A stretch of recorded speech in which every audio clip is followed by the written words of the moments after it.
Can you clean up the supposed suppression of women in Islam as an ideology as it stands in the way of many proper people's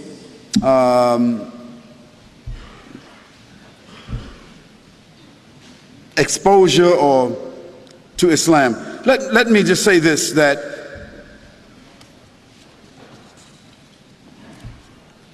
I invite every person, I invite every woman here, every non-Muslim woman here, to stand to the side when we leave here and talk to a Muslim lady.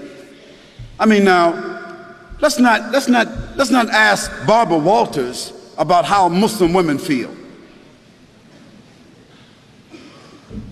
You know, let's not ask Tom Brokaw how Muslim women feel. Let's not ask CNN, ABC, Fox. Let's not ask the London Times or the Australian Times. Let's not ask non-Muslims about how Muslim women feel, how they live, what are their principles, what are their challenges. If you want to be fair, ask a Muslim woman. Ask my wife.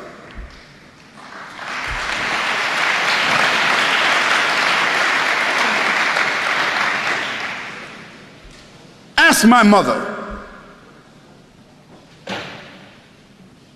You see? Ask a Muslim woman that knows her religion, who has a relationship with her Creator, who is stable in her society, understanding her responsibilities, her relationships. Ask her. And after that, I think you should be fair, that you don't need to ask someone else. But the problem is, no one really wants to ask Muslim women. We want to take pictures of women in Afghanistan, and pictures of women in Palestine, and pictures of women in Pakistan, and pictures of women over here, and we want to listen to what people say about female circumcision, as if Muslims got women, 1,000, 10, 30,000, 40,000 Muslim women all over the world is being circumcised. Some crazy Steven Spielberg stuff.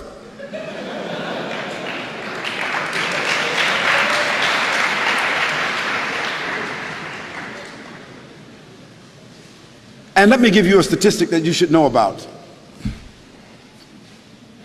If you take a quota in this room right here, I'll tell you this.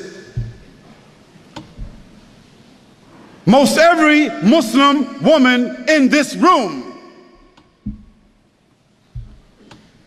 will be a college graduate, or is a college graduate, or is very intelligent and very much socially endowed. And within her family structure, we find that women control the wealth more so than men. Now, what does that say to you?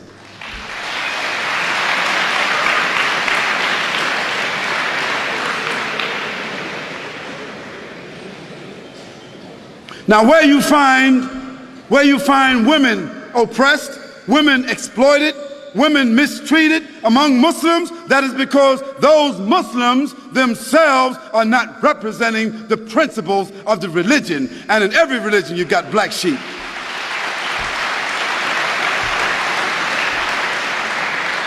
But then again, you can't tell me that the 148,000 prostitutes that walk the streets in the UK, or the 76,000 prostitutes that walk the streets of Holland that have licenses to do so, you can't tell me that all these little young naked little girls walking around Australia with no clothes on, you can't tell me that they represent liberation.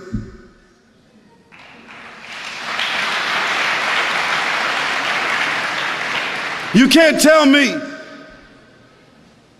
that the 2,350 abortions, murders that take place with these young women, you can't tell me that that represents sophistication.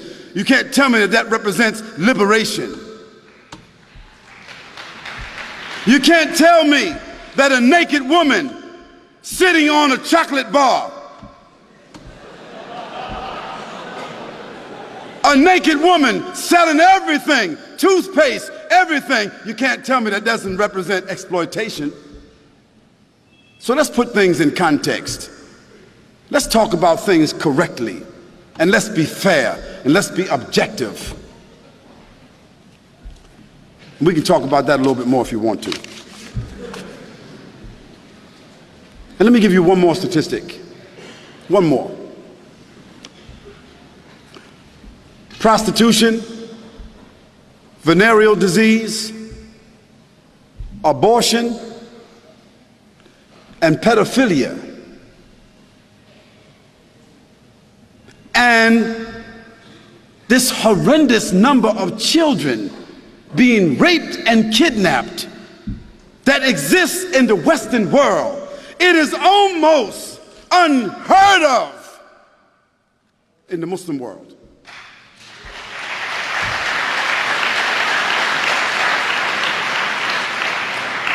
So I think that the statistics kind of like speak for themselves.